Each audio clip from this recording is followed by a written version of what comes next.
Welcome to the Husk Guys Podcast.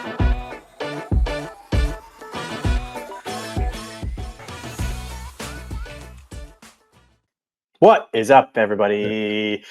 It's game week. Pretty jazzed up over here. Boys are pretty fired up. It is game week. Huskers are coming at you in 48 hours. It's a Tuesday night. It's August 26th. I'm David. I am here with my brother, Andrew. The vibes are extremely high, about as high as they've been all off season. We are at an absolute fever pitch on the vibes, on the hype train, on the Kool-aid. It literally could not get any higher. Andrew, how are we feeling on this Tuesday night? I'm starting to get the pregame jitters, which is a great feeling that I haven't had in a while. Where you start looking into their team, you start looking into yours a little bit more, and we're going to expose everything that we've got and stuff in the next 45 minutes or so. But yeah, where your palms start sweating a little bit, the heart rate starts going just when you're like reading stats and like, oh shoot, this Brendan Sorsby can run, and then you just getting into game mode. It's good. Yeah, game mode is happening. But the fact that we get, I cannot wait any longer. And the fact that we get a Thursday game, what a blessing, what an opportunity, because waiting till Saturday was just I wasn't going to make it there. Right. And now I've basically this whole week's shot anyways, but then it's like Thursday night, we get a game. Friday, you're just going to be rewatching the game over again. And then Saturday, we get to enjoy in peace and quiet. Just watch everybody else live. Yeah, stress-free and watch a bunch of marquee games while not having stress about it. So, vibes are here. Games week is here. We got Arrowhead, Husker home game, Cincinnati. We got to get into it. We got a lot of stuff to cover. I am up to my eyeballs in content. I've just been, I don't even know. I want to say I don't know what got into me, and then I'm like, no, wait, I've been doing this for 15 years. Like, this is what I do. But I am very, very deep in very deep in Cincinnati right now. Got a lot to talk about. So let's jump in. Need it. Shall we? Yeah. We also had big kind of crazy week in a lot of different categories. Yeah. Travis Kelce's engaged, which is, major news, but he's a Cincinnati guy. So I hope he's at the game, and I hope we can spoil it for him. I've got some hot takes on moves there. We got Blackshirts. We'll talk about Blackshirts. We'll talk about captains. But first, I think before we even kick off, should we talk about your big news in Maryland? Yeah. Let's do it. So I have not done this before, but I was inspired by Honky, who was recently on our podcast from Go Big Redcast, and he said, yeah, you should go for it. And I applied for a press pass at Maryland, and they did no vetting, and they just said, yeah, you can come on down. That's fine. There will be so many Nebraska reporters. Why don't you just join them? I said, yeah, that's where I belong. That's where I need to be. I've worked my whole life for this. I've been doing this platform for 15 freaking years, and we've never had a press pass. It's time. So I'm doing it, and it's going to be awesome. Press pass coming at you, a sideline pass. It's right where we should be. It's right where we should be. We're the number one most followed Husker fan account across social media, almost 200,000 followers. We should be. We should be right there on the sidelines. That'll be awesome. Yes. We're going to have a great time. That's going to be a fun one. So Maryland. Secu Stadium, I think it's called. Maybe it's Siku. Could be Siku. I don't know. That's their stadium. But whatever it is, it's going to be. Whatever it is, I'm sure it's awesome. Tipple, Mitch Sherman, McEwen, and Husk guys, which makes no sense at all to be there. But it's going to be fun. We're going to be buddies. Just chowing on crab cakes with Steve Sipple is going to be the highlight of my life. Iconic. All right. Let's talk Cincinnati. So I spent a lot of time deep in enemy territory in the Cincinnati side, listening to their podcasts, reading their message boards, reading their tweets, fighting with their fans. Their fans are very scrappy. They like to fight, which we like to too, and I like to fight too, so it's good. So we had some fun on Twitter. Vibes are very, very low in Cincinnati, interesting, which is sort of interesting. But I also think, and I run into this quite a bit. We run into this basically against every fan base that we run up against. Their fan base is not very big. Like, I just haven't thought about Cincinnati in, I don't know. I paid attention lightly when Fickle was there, and I really wanted Fickle to come here, and thank God he didn't, because Wisconsin might not make a bowl game, which is crazy. But they just don't have a lot of fan interest. There's not a lot of juice there. There's not I tweeted this, and I sort of just did it offhand, but I was literally trying to find podcasts talking about Cincinnati football. There's 3 of them. Yeah. like we've got hundreds, which is, you could argue we're all losers, maybe. Fine. That's fine. Fine and accurate. Fine. But Take like your shot. there is no shortage of Husker fans that are passionate enough to talk about the team. Yeah. And like the local radio guys don't talk about the team. The local fans don't talk about the team. There's no articles about it. Like almost every Cincinnati preview out there is written by a Husker writer, like one of our 9 writers or 15 beat writers that we have. Like Right. it's just always striking to me, like when we play teams like Northwestern or Cincinnati or any of these teams that like don't have anybody Yeah, I writing mean, for them or talking about them. It's sort of like important to recognize that the Nebraska ecosystem is not normal. Like we have entire websites, blogs, podcasts, newspaper sections. I mean, like the coverage of the team. I can't really imagine being, I guess, as much of a fan for other teams, just like without the information that we are exposed to. So, yeah, that's good for you for going out and finding it, though. Well, it's weird, and what a lot of the fans were fighting is I was just like, there's just no information out there on Cincinnati football. They're like, yeah, because we have the Bengals and the Reds, and we're busy. We have all this stuff, and you're like, fine, I get it. Like It's not you college have, football. you have the Bengals, but like, I don't know if you're a Cincinnati league. fan. It's just a weird. They're like they play on different days. Like I don't even understand that argument. It doesn't make sense. So anyway, but then I would say, regardless of like there not being a whole lot of interest, like that doesn't matter when Illinois and Minnesota and Northwestern beat us the last 3 years. Like they have no real fans and they still beat us. We still got to beat them on the field.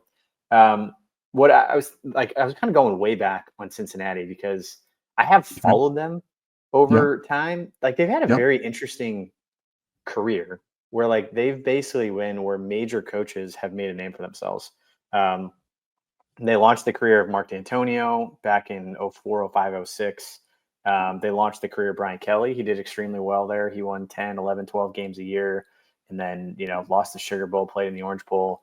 They had Butch Jones before he went to Tennessee. They launched through, they had Tommy Tuberville, and then they had Luke Fickell, who did extremely well there, winning 11 games multiple times. And so I think they've won 10 plus games 10 times in the last 18 years.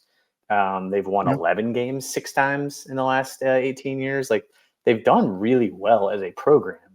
But then what's interesting, now they've moved to the Big 12. They've been there the last 2 seasons. They got Scott Satterfield, and he's 8-16 his first 2 years. Started 3-9 2 years ago, 5-7 last year. And then of the podcasts that I was able to find, of the people talking about him, he's on the hot seat. He's like he's got to he's playoff, or he has to make a bowl game or bust is basically where he's at. I'm glad you asked. So that's kind of I guess, and that seems to be where the vibes are. Like there is no one going to the bowl game, or there's no one going to the Arrowhead. There's no one going to the game, and they're kind of like apathetic, if I were to best describe it. So I think that's kind of interesting. It is interesting because like they actually could be a solid team for reasons that we'll get into. I mean, you have, a returning starting quarterback, which a lot of teams can't say that they would be excited about. They have a 3-time all-conference defensive tackle coming back. Like they've got some exciting pieces to go see. And I think their win total is, it's like 5.5. It's like right on the dot, like to go bowling and stuff, which is not exciting for a lot of people, I suppose. But yeah, I don't know. They had like top 20 rushing offense and stuff. I mean, they have some things to like cheer for, I guess. But I think that they probably weren't excited about him to begin with. I mean, he was 4-7, 6-7, 7-5 at Louisville, and they're probably thinking like, and then Braum takes over there, and then he's got Louisville basically in contention for almost ACC titles. I think they won 9 or 10 games last year, so they're like, wait a sec. So Braum takes over there, and they go to new heights. He comes here, and this is the worst we've been in years. So I guess think that's a good point. The concerning trend. Well, and that's what I think was interesting about Satterfield. And this is, to be clear, this is Scott Satterfield, not Marcus Satterfield. No relation to Marcus Satterfield. I had to look that up multiple times. I was like, that's crazy that there's 2 really, really average to below average coaches that are both at the major college level are not related. You'd think that'd be like a genetic thing. He was hot at App State, but that was 6 years ago now when he was basically brought App State up from nothing and turned them into a 10-win program, and that's where he made his name. And then he was 25-24 in 3 seasons at Louisville, like 2 seasons without bowling, 4-7, 6-7, and 7-5 at Louisville, and then 3-9 and 5-7 at Cincinnati. So he's only won 7 games once in the last 5 seasons. So it's not exactly like a crushing. Yeah, and there's nothing to believe year 3 is like the rule bump thing. It's kind of like he was not very good at Louisville. And like Nebraska's offseason trajectory and stuff, like when you start acquiring talent, and stacking top 25 classes, like you can at least kind of have that in the back of your head, like, okay, we're getting talent on campus. Their 2-year transfer rank was 46th, and they had the 61st ranked high school recruiting class in Power 4, 55th overall over the last 5 years. So like they've got some dudes, they've got some guys. Yeah. They didn't exactly like load up from the portal. They didn't have a terrific high school class coming in. I could see why fans are getting a little apathetic. Like, why should we believe this is gonna turn around this year with even less talent than we had last year? Well, it's less talent and playing a bigger league too. Now they're up in the Big 12, so this isn't this isn't their ability to just go in and win the American Conference every year for a decade, right? This is like big time. This is the big boys. This is Big 12 football. You're playing Big 10 crossover games. But it is, the Satterfield thing's interesting. Like everybody that I was seeing seems to think he's on the hot seat. And so that's, I think they're coming in with a lot more pressure on it. My not only concern, I have lots of concerns. We can talk about those. But I get concerned when everybody at Nebraska thinks we're going to blow them out. That's always like concerning for me. Is like when it's a big mental hill to climb. When there's obviously, well, I'm saying like obviously me and you like are always parroting like we're gonna crush them. But like when I see like universally across like everybody's like, oh yeah, this is like a layup game. I'm like right. Like this is a team that beat Arizona State last year, who then went to the playoff. It was one of Arizona State's only losses. They started 5-2 last year. And they should have been 6-1. They blew a 3-touchdown lead to Pitt, so they should have been 6-1 to start. They're basically 5-2, and then they lost 5 straight games. So very kind of similar trajectory to our season last year, where they just lost out the rest of the season, and we lost 5-6. They lost 5 straight. So I think they look at us and they're like, they also fell apart at the end of the season, right? Right. Yeah. I think. I think they have a solid, realistic fan base and stuff. And they also, just a random aside, the most comments on your post about like, gosh, there's so much more information from the podcast was about Skyline Chili, which is apparently a huge thing out there. Got a lot of Skyline. Chili. I looked into it and wow, they love this Skyline Chili. It's good stuff. And they're basically going to hold that over us forever. It sounds like. I don't know. Yeah, I would say that my favorite comment was, I don't trust a podcast that's not sponsored by Skyline Chili, and I appreciated that. Yeah. I don't know what Skyline Chili is, but I appreciate that comment. Hey, honestly, I've been saying it for years. Like, we need more chili, and we need more competitors in the market. But anyway, I think the vibe overall, like, there's a lot of.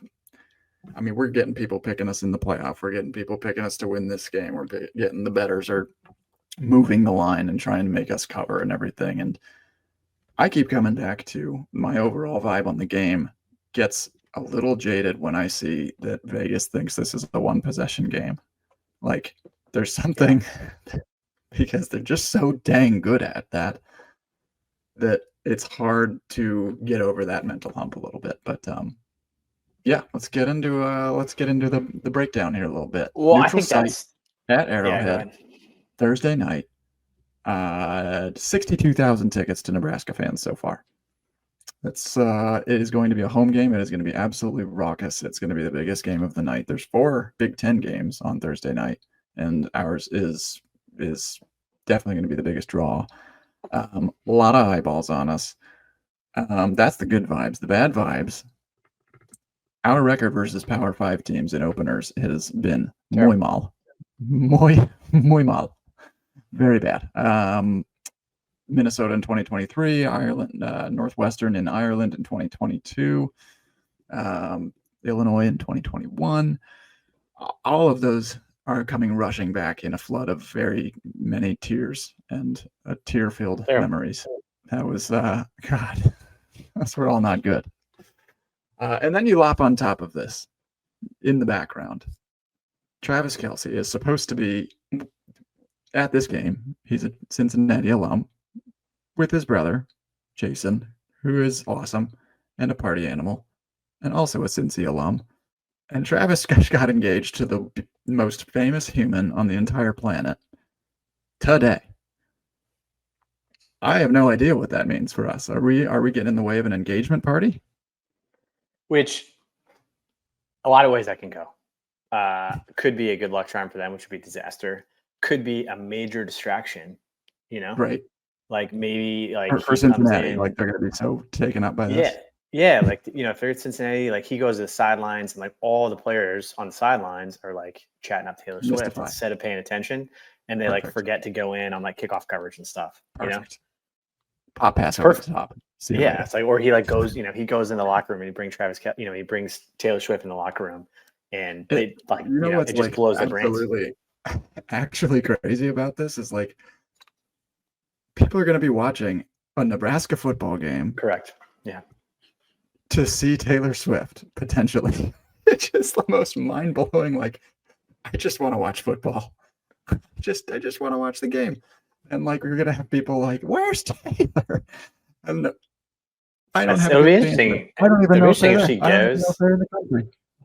It sounds like Mahomes is going, which is also going to be a nightmare for us. So God, we like. There's so many side stories to this game. So Mahomes story disaster. Is that Mahomes playing quarterback or Dylan Raiola?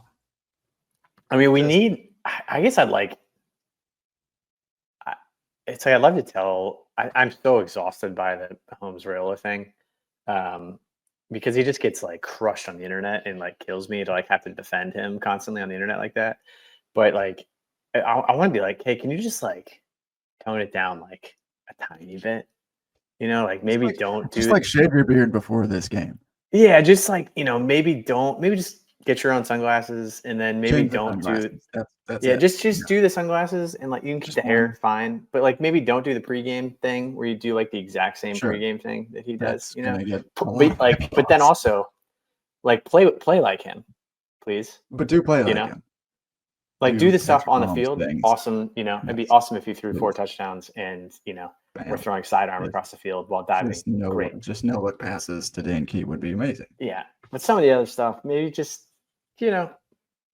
just I know. So he had that quote the other day. He was like, "It's not my fault.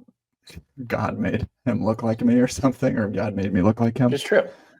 It's like that is a very good point. Game that part's true, but the sunglasses and the curly hair and everything, like you can't help sunglasses, the haircut, the headband, like all of it's a little much.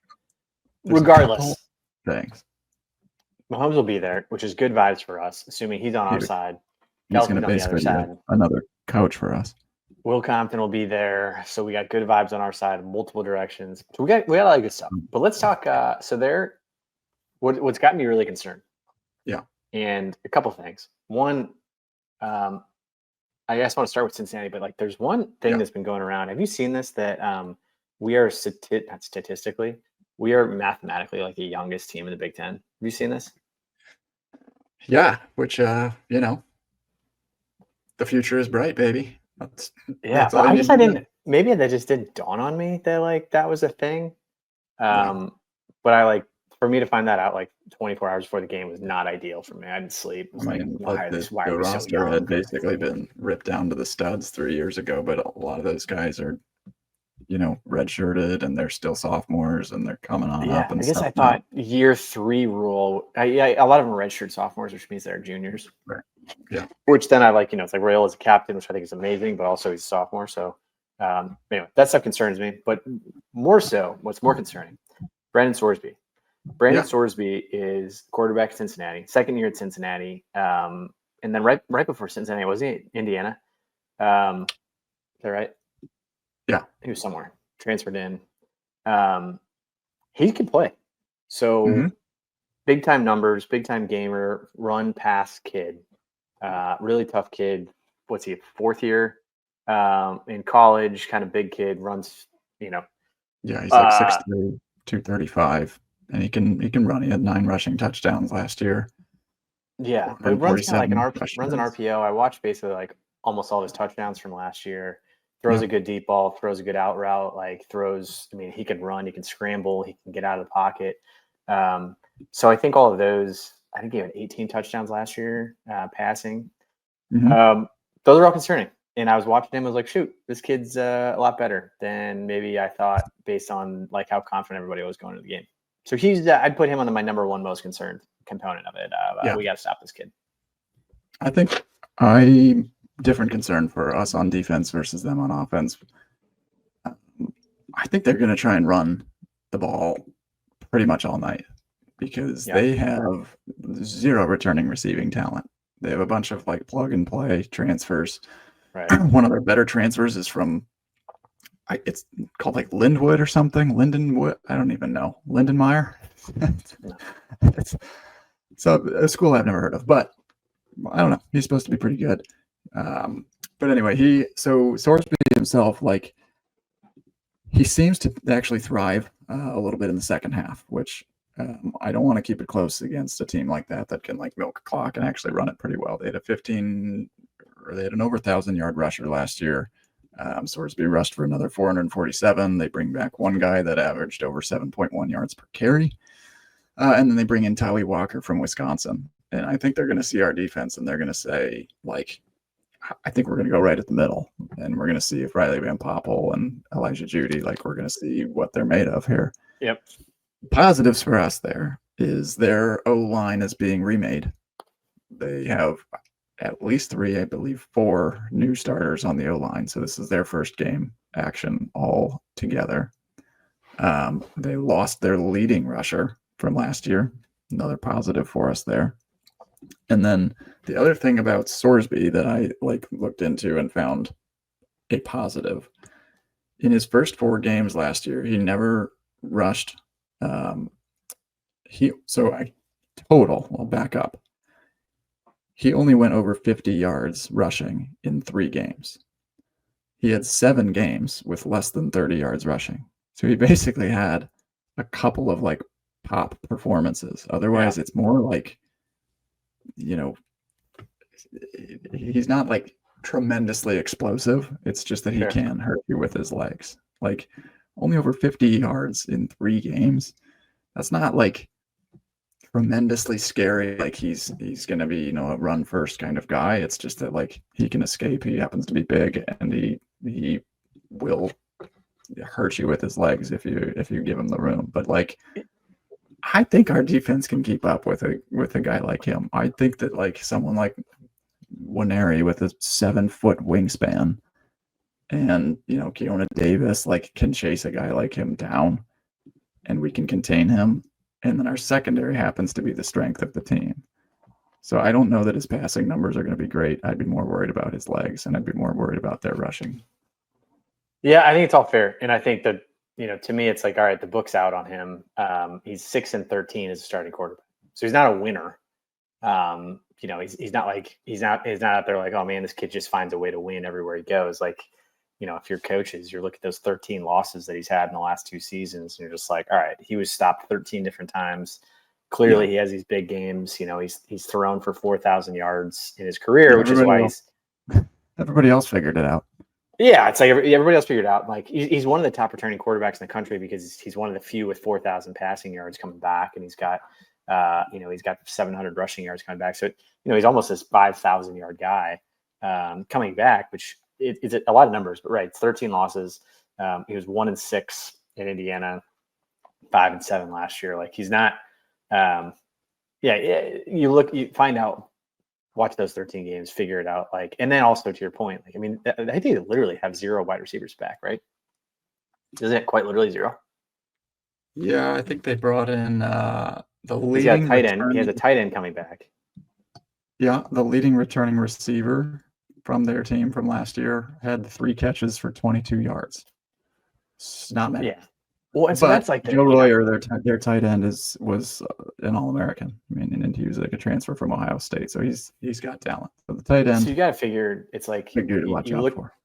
Figure out those 13 games, force him to run, force him to get out of the pocket, force him to do whatever, and then he just doesn't have a safety net. He doesn't have anybody that he's used to throwing to. He doesn't have that third down back. He's got to figure out all these new guys. It's game one for him. It's Arrowhead. It's 66,000 Nebraska fans.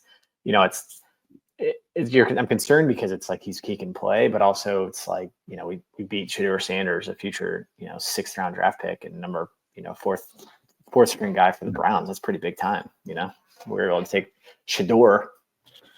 But the book's out. You got to figure it out. Yeah, the fact that they have no receivers, tight ends, running backs, an interesting thing. Like just with Walker back there, and then at tight end, it's like all right, putting it. To see what we end up doing. Like, I think that's going to end up being the big battle. Is like the only like true advantage on paper that they might have is going to be running the ball like at the middle of our defense. But I just don't know that we have like put the middle of our defense on paper quite yet. I mean, like Riley Van Poppel redshirted last year. So this is his moment to step up and kind of like take the reins here a little bit. So I feel actually pretty good about that. And I definitely feel good about our secondary versus their just like, you know, ragtag bunch of receivers that they just like called up this last summer and threw them all together. They're literally from like all over the country. They have one from South Dakota, I think. They got Cyrus Allen from Texas A&M. They got Caleb Goody from Colorado State. They got Lindenwood, Jeff Caldwell from Lindenwood. So, I mean, they're coming from all over the country and meeting up on the field here today. They also have no offensive line. So they lost 4 starters last year. They had a 2nd-round NFL pick. Their center's their only returning starter. So that, again, it's like you got to keep coming back to this. Like, all right, he's lost 13 times in his career as a quarterback. He has 5 new starters on the offensive line. He's got 4 new wide receivers. He's got a brand new running back and, you know, wide receivers he's never thrown to. And so put pressure on, you know, that if you can't get blown off the ball by, you know, total portal additions from Ball State and South Dakota, right? Those are the guys that they're bringing in. They're not bringing in Alabama guys, which we're bringing in Alabama guys and they're, you know, 3rd string. That's how strong the pipeline is. So that'll be, I think that's, you know, the main matchup there is like, he seems to be able to scramble and run. Now I've talked myself out of it. Like I watched all Sorsby's highlights and I was freaking out last night. I was like, shoot, he's good. But now I'm back. No offensive line, no wide receivers, no running backs. Okay, great. They ran it well last year. I'm looking at our boy Brett Ciancia's pick 6 previews. Their explosive rush was 16th in the country. Their yards per carry, 5.2, was 20th in the country. Their rush offense was 36th overall. Their total offense was 421 yards per game at 36th overall. But their scoring offense was 25.2 points per game, 89th overall. So they weren't locking it down in the end zone. The last thing on Sorsby that just like looking at his stats, his worst percentage completion of any 20-yard stretch on the field happens to be the red zone, which is a problem. So he's 45.6% completion in the red zone. He did throw 12 touchdowns, which is good, but 3 interceptions in the red zone as well. So like, and then on 4th down for him, he's 1 for 6 on 4th downs, minus 12 QBR. On 3rd and 7+ yards, he had a 2 touchdown and 4 interception ratio. So like, we got to just get him to 3rd and long. And then we'll put the clamps on, and I feel good about about the shirts, baby. All right, separate aside, what's your strategy for the game watch itself? It's an 8 p.m. game. Is it not? Just get everybody, just get all the kids to bed. Tell Becca to go have some fun with some friends somewhere. I would love for her to watch with me, but she does not want that. But 8 p.m. is late. Like this game will end at midnight. It's yeah. I mean, do you take like 3 o'clock? Do we need a nap at 3? Do you take a 3 o'clock nap? Yeah, I'll start hitting the calisthenics around 6:30, 7:30. I haven't been up at midnight back up in years. a little bit. That's get not locked that's not in. an hour Maybe that I. Not to I mention think you're there's just gonna be nothing that like an evening time cup of coffee and a Celsius can't fix.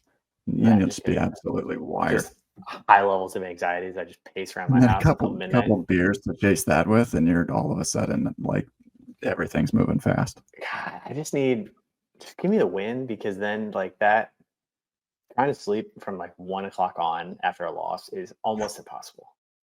Like quite literally impossible. Even with a win, I mean we're gonna be like buzzing. God, I don't know what direction this thing's gonna go. Move to defense. Positive vibes. Let's talk Blackshirts. Yeah. What'd you think? Only 10. That was it's funny you said that. It's probably the main thing everybody commented on like Sean Callahan's post. It's like, where's the 11th? Like this I don't know. This coaching staff can't count. I think we'll be all right. I think the 11th is coming. RVP wasn't even photoed, so like we'll be all right.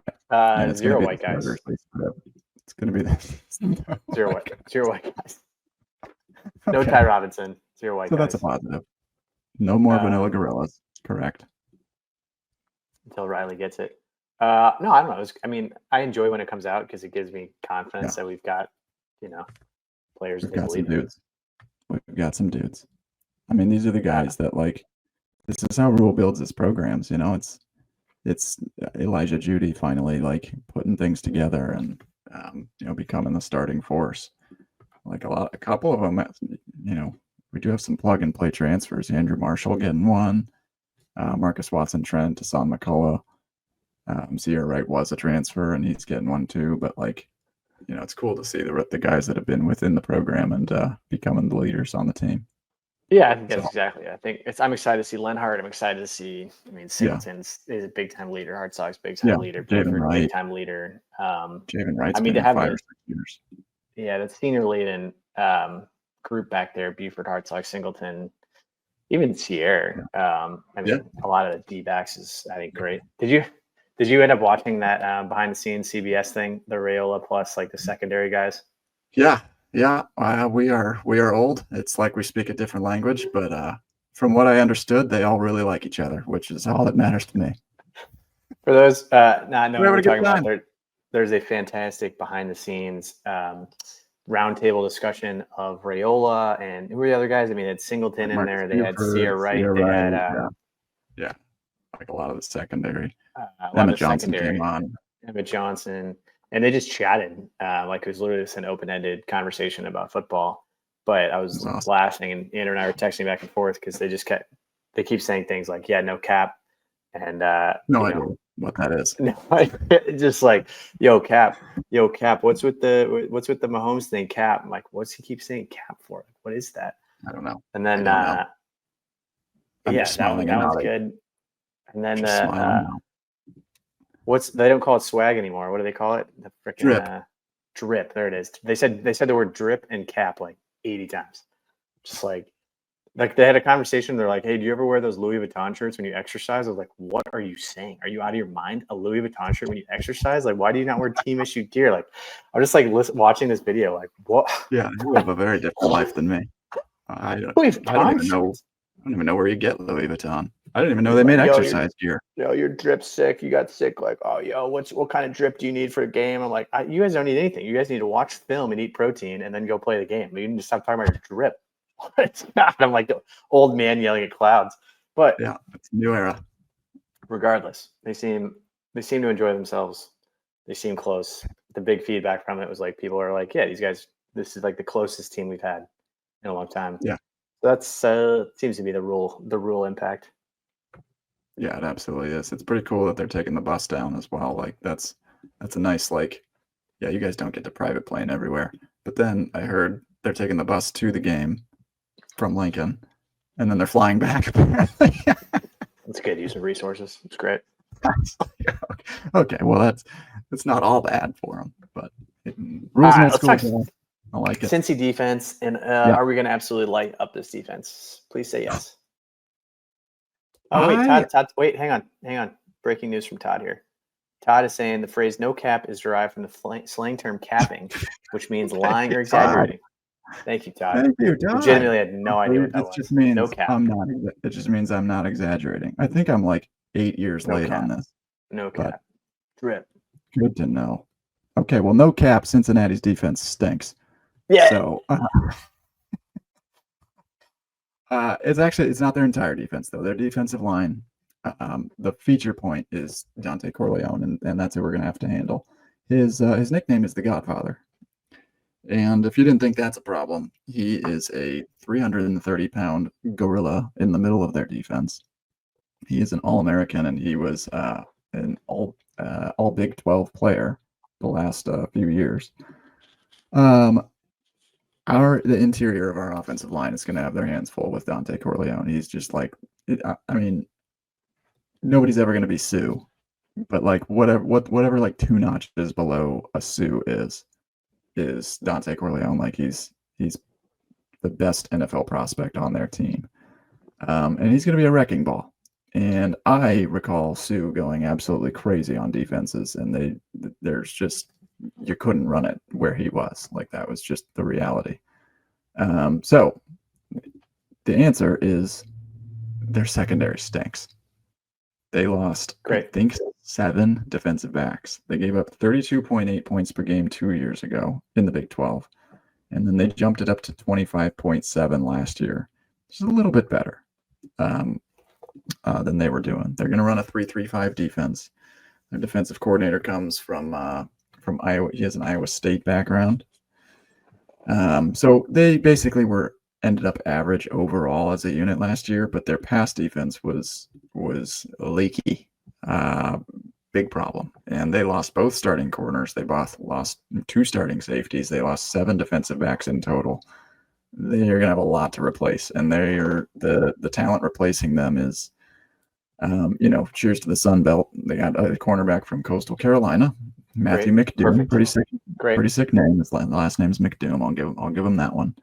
But then they got guys from Middle Tennessee. They do have Christian Harrison from Tennessee as well.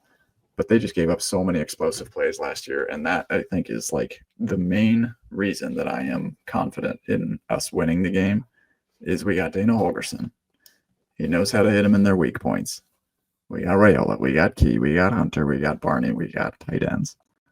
And we're going to have options, and I think we're going to be able to gash them where it hurts. It really, I think, is coming down to for our offense versus their defense. They're so bad in their back in their secondary that we just need to run the ball enough. I'm talking like 100 to 200 yards is enough in this game. Just enough to open things up for Rayola to kind of go to town and pick them apart. What do you think about that? Yeah, I mean, you sold me. 7.7 yards per pass allowed last year, 97th in the country. Yeah, I mean, I think this will be extremely exciting. I mean, I'm on both sides of this where I truly enjoy so much where we're at right now from personally where I'm at from a headspace standpoint where I've convinced myself that this is the 95 49ers with Jerry Rice and Joe Montana. This is in my head, this is Brady to Randy Moss level of excitement. So I think if they're not that good, I'm going to be so shocked that wait, Dane Key is not Jeremiah Smith. I thought he kind of was. But I do think, I mean, it's that it will be fun and exciting to see all right, how many the Holgorsen offense, we kind of know what it is, but we don't really know what the full offseason is like how many carries Emmett Johnson going to get, how is Rayola going to lean on Dane Key, how much is Barney going to get, how are we going to throw the outside, what are we going to do with Herberg? So I think yes, they've got, I'm not entirely concerned about their defense as a whole. Everything that you've mentioned is valid, but I think there's an element of they have no idea what's coming since we don't. Yeah. It's like that, and it's oh, great, we can't run up the middle. We got Barney on the outside. Great, we can't run. We got, Dane Key deep. And I hope that the offense is as exciting in my head as it's about to be. And if it is, it could be a boat race. But if it's not, we're in trouble. No, I just think that I do not think this game will end up a blowout. But I do think that just in knowing how bad their secondary was last year, with such an advantage there, you can get the ball away from Corleone in the middle. Right. Just like the other Dave just commented on YouTube, swing passes, mesh concepts, over the top when they bite.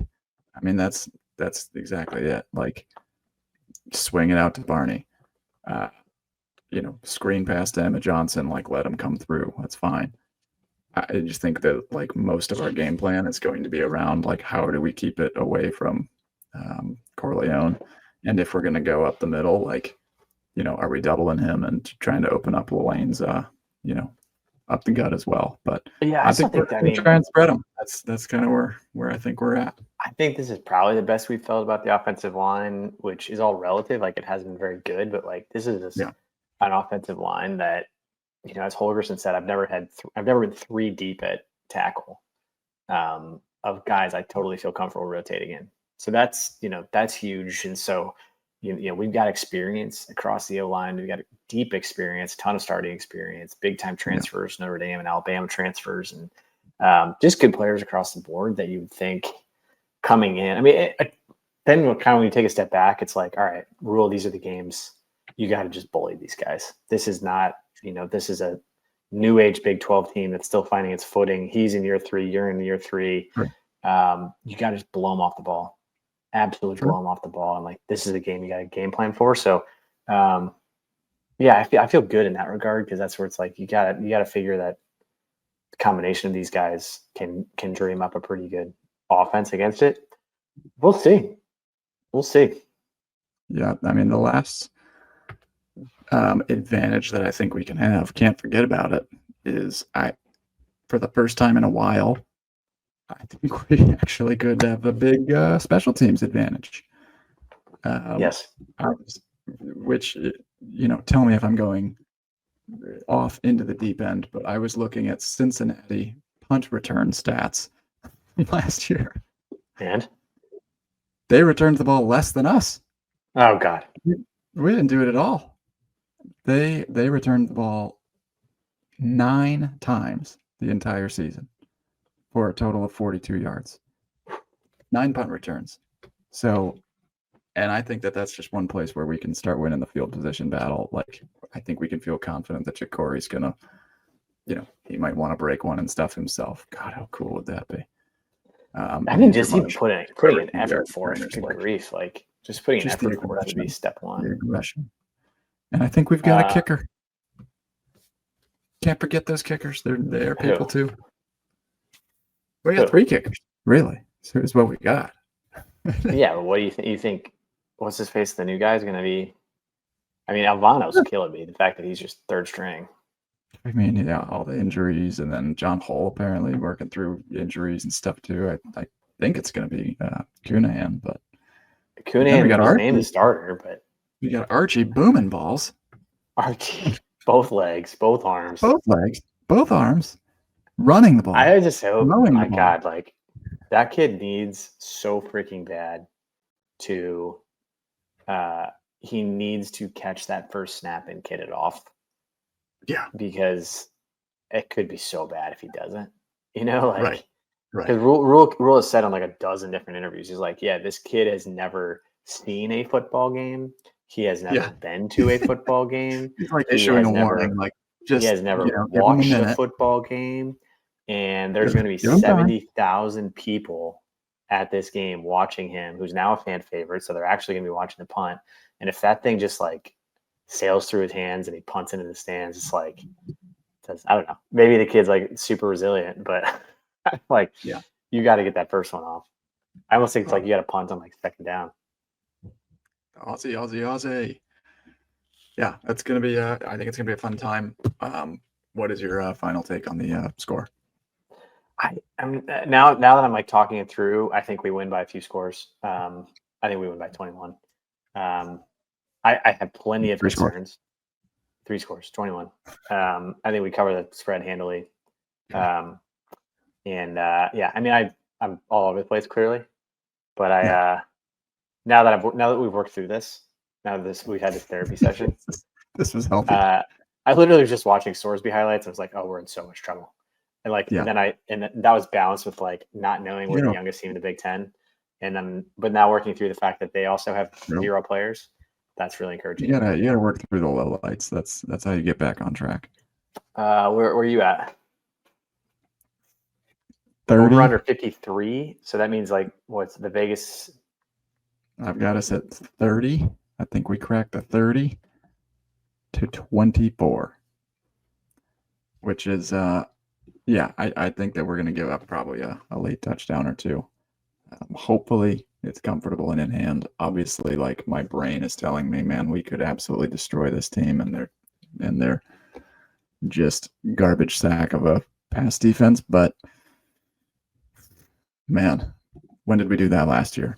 Like prove me wrong that like this won't be a close game, and I will be so happy if you prove me wrong on that. But I think it's gonna be a close game until proven otherwise. If Vegas thinks so, then they must know at least a little bit.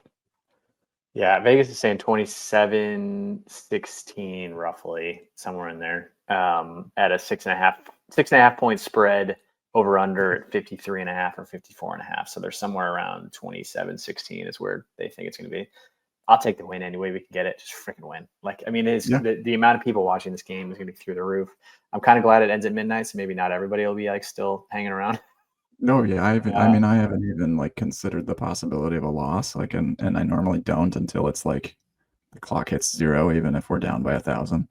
But like I would probably cry until we start playing Akron. I would cry until the tunnel walk of Akron. Yeah, I mean, Pick Six previews. Our friend Brett Cianci is encouraging because he's thinking Cincinnati. Most people are picking us. I don't love when it like becomes totally universal that everybody's picking Nebraska. I kind of like to have like a little bit of like edge there. I just don't want the players to show up and thinking they're going to win. But we got that. That's I'm feeling pretty good. You want to do some? Should we pick some other games? Yeah, I mean, what else you got on Cincy? No, I think that pretty much covers it for the Skurs, baby. I could not be more excited. I still can't believe football's back, but I'll dabble in some of these other games. Give me Texas versus Ohio State. Hang on, where's 2.5? 2.5. Just pick them in ESPN or Fantasy Yahoo. Yahoo. Jesus, come on, Dave, figure it out. I'll find it. I got somebody. I'm 2.5. Ohio State at the shoe. I think Texas wins. Wow. Just like that, huh? I just think Texas is like bringing back a lot, and Ohio State lost everybody. Pretty loaded. Yeah, but Ohio State's got the best player in the country on both sides of the ball.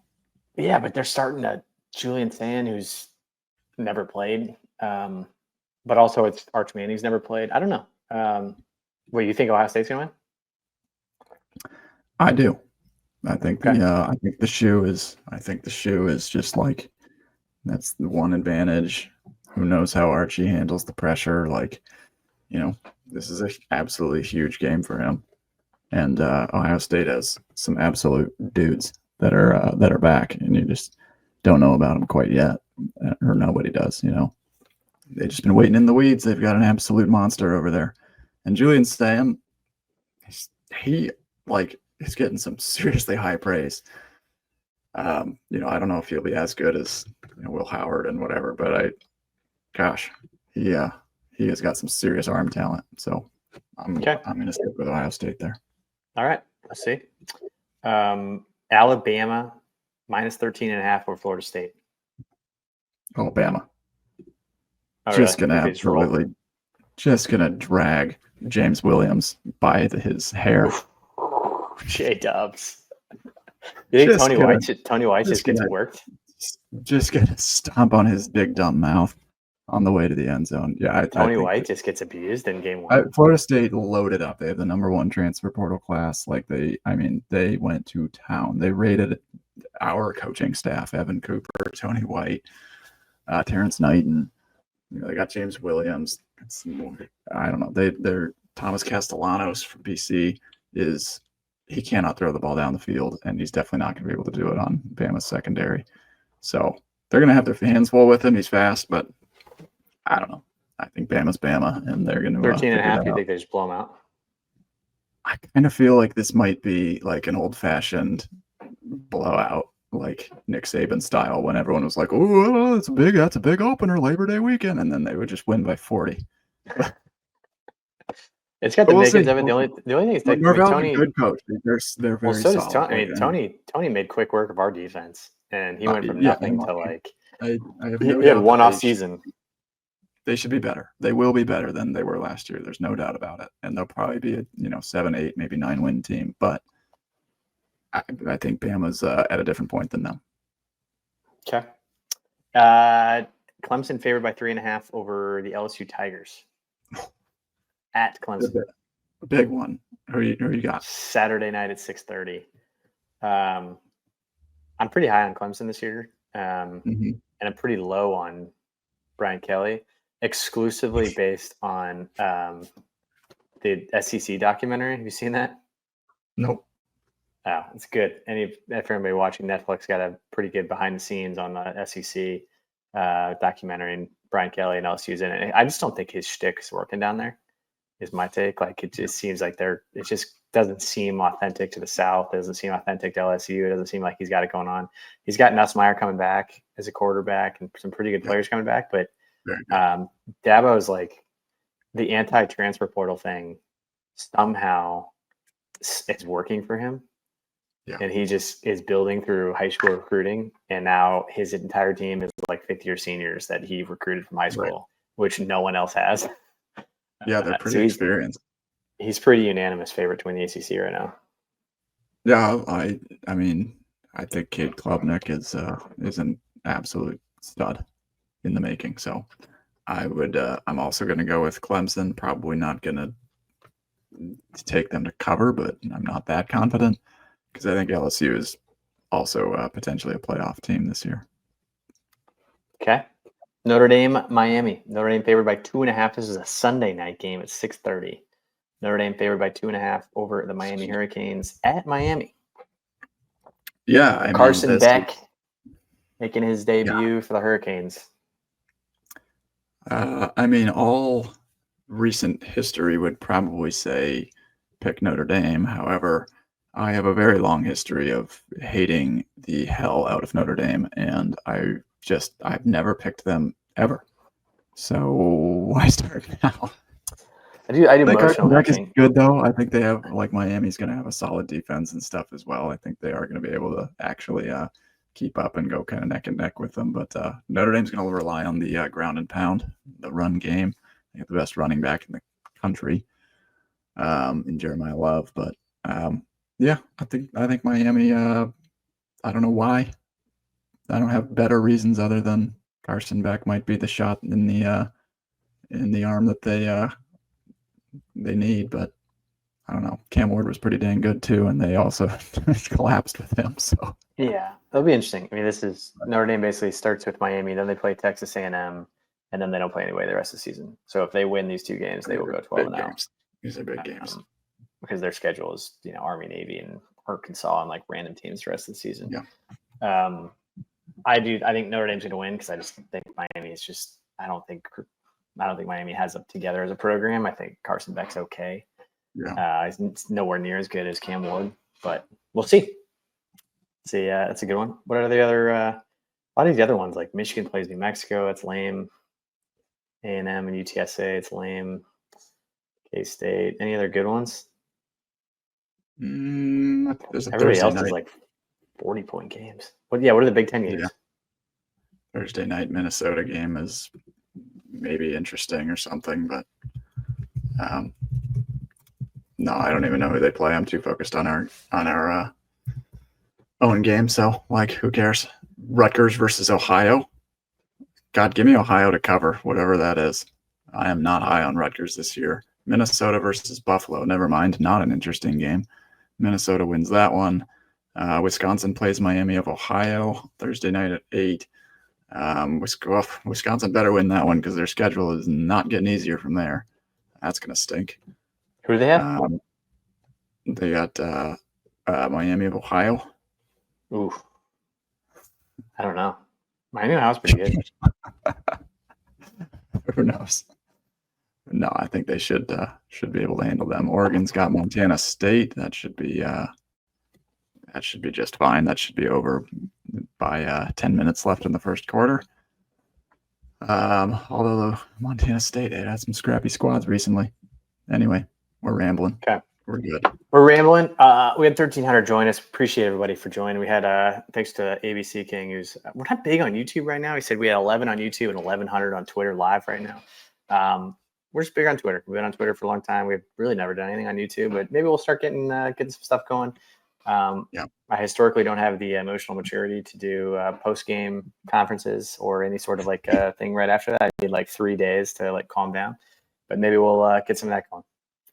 Any parting shots here before we head into game week? No, I think just enjoy it and do your best to be kind to Cincy fans. They're going through a lot right now. They're heading down into a dark place, I feel, especially if they lose this one, and especially if we win in the fashion that many fans think we can win. So just take a minute to let them cry it out a little bit, be there for them, and I don't think enjoy. I don't think they exist. There's just like none out there. But just enjoy that. Just enjoy it. Yeah, we have such a cool game, man. I mean, it really is. Like Arrowhead. Are you kidding me? Full of Nebraska fans. That's just going to be awesome. It'll be very, very cool. I do think this is the year. I'm at 10-2 still until I've proven otherwise. And you can't go 10-2 if you lose to Cincinnati. So we got to win this one. I mean, you could theoretically, but that would mean you're literally winning every game the rest of the season. Almost. Yeah, that means you run. It means you're running the table. All right, everybody. Thank you for joining. Go Huskers. Enjoy the game on Thursday.